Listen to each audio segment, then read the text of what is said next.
Hello and welcome to TreeWalker Talks, episode 41, Motivation. Alright, this week we'll get started with the Homestead update. Recording this a little bit early this week. This is actually Sunday night because we are leaving to go on a family camping trip later this week and won't be around to do this, plus some work, getting the camp around, all of that fun stuff. The temps have been kind of up and down. Today was a very nice day. It was 68 out. It did get up to, I think, 79. Humidity was a little high, but yesterday was a lot worse. Got the garlic harvested and the music garlic was very good. Really big bulbs. If you haven't seen it, check out the video. Just a quick short one that shows you not me harvesting it, but the actual harvest of everything I got. What else is going on around here? Nothing a lot. Got all the stuff to get my chipper fixed, but didn't get it quite done. Still kind of under the weather, as you can probably tell in my voice. Maybe not. Maybe it sounds great. So fighting that. Trying to get that going and just rest up some and get well for this trip. We're just going to a campground that's got some things to do in it and that. Don't know that I'll do any video there because I don't think there's anything all that too much fun, like video-wise. Like last year we went to a place that had a small stream that went through it, and that would have been neat to video. Still having to pause quite a bit to cut out the coughs. It's a burning in the lungs is what it is, what's causing it. So let me pause her again. Okay, on with the what's growing section of the podcast. Man, let me pause it one more time here. Whew, that was a rough one. Glad you didn't have to hear it. But boy, the burning in the lungs is just making me a cough up. And that burning in the lungs and the respiratory brings up the first thing on what's growing.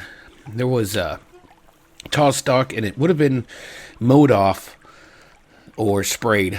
So I went ahead and harvested some mullein because it wouldn't have lasted. It was just getting to the point to where it was going to flower just about. And they'd mowed up to that point, but I think it rained and they stopped. So I went ahead and harvested it. So I've got those leaves drying, and it is great. You can check more stuff on it. Like I said, I'm kind of coughing and stuff, so I'll just go in a little bit of it. It is good for respiratory, which I need because I'm pausing every few moments here to cough up a lung. So mullein's great for that, like a tea. You can use the flowers to make a cough syrup, but like I said, unfortunately, there weren't anything flowering yet. But we did get it, and that was out in the wild. You know, you just have to look around. You can find this stuff. But that was another podcast we talked about. Okay, we've got sage and basil trimmings, cuttings that will hopefully root out. And that was actually, saw that on another video that will be coming out. Today's Sunday, it'll be Monday. You'll be hearing this after that. So you can check that out because this will be out Friday like normal. But they're in the aquaponics growing. Once I get back, I'm going to add some more things to the aquaponics. Probably some bok choy and things like that. But okay, now the cabbage was doing great. It looked awesome. And now it's covered in worms. I had the same issue with the worms, but it was with kale last year, and it wasn't until later in the year, which was fine, because I just went ahead and harvested it all and fed it to the chickens, so turned it into eggs, protein. But I don't know what I'm going to do here. I took neem oil, and sprayed the leaves, but I don't know if that's going to do anything. They just kind of, I almost audibly hear the worms laughing at me. Everything else out there is looking pretty good. Like I said, watch the video. You can actually see the stuff. Let me pause her again. And with that clearing of the throat, let's slide into the main topic. And we're going to venture into the topic that, well, it's real, it's common, and it's okay to talk about. We're discussing motivation, or sometimes the lack of it, with everyday life and on the homestead. You know, when you imagine the perfect homesteader's life, it's easy to picture a non-stop whirl of activity. You're always doing stuff, right? Planting, harvesting, tending to animals, mending fences, preserving the bounty. No, not that bounty, like your harvest. It all seems so, well, energetic. But the truth is, we, homesteaders, like everyone else, well, we have our off days. There are days when the sun is shining, the birds are singing, and everything just seems to fall into place. You feel energized, motivated, ready to tackle anything that comes your way. Then, there are those other days. Days when the tasks seem endless, the progress is slow, the rewards are far off. It can feel overwhelming, and sometimes it can be hard to find the drive to keep going or to just do anything. I remember, a time when I was feeling particularly low.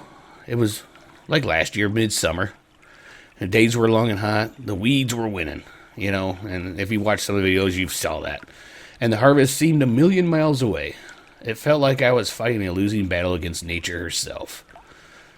But you know what really helped me? I just stopped. I took a moment. I stepped back from all the tasks, from the to-do lists. I sat down on my porch, kind of in the garden out there, and just watched. I watched the bees buzzing, the leaves rustling, the rabbits nibbling at my green beans. I really realized then that it's not really winning or losing. It's being part of this beautiful, messy, ever-changing cycle of life. That's where it's at. So if you're feeling overwhelmed or unmotivated on your homestead, remember, it's okay to take a break. Sit in your garden. Listen to the wind. Watch the birds. Remember, just why did you start this journey in the first place? Let the simple beauty of nature recharge your spirit and reignite your passions. One more pause. Don't think I paused that one soon enough. I think you heard me, the intake of breath there. But we need to practice mindfulness. Be present in the moment, whether you're pulling the weeds, feeding the chickens, or picking your tomatoes. Each task is an opportunity to connect with nature, to feel the earth beneath your hands, to smell the fresh air. And if you're like me, I like to go barefoot out in the backyard sometimes. You just feel the dirt and stuff on your feet. And I think they call that like reconnecting or something, or re-earthing. I don't know, something about that, but it really does seem to work, at least for me. And, it's been way too long since I've done that. I think I need to start doing that again.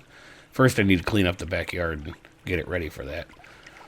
Okay, but you also have to remember not to forget to celebrate your victories, no matter how small. Maybe it's your first ripe tomato of the season, a newly hatched chick, or a day without any broken fences.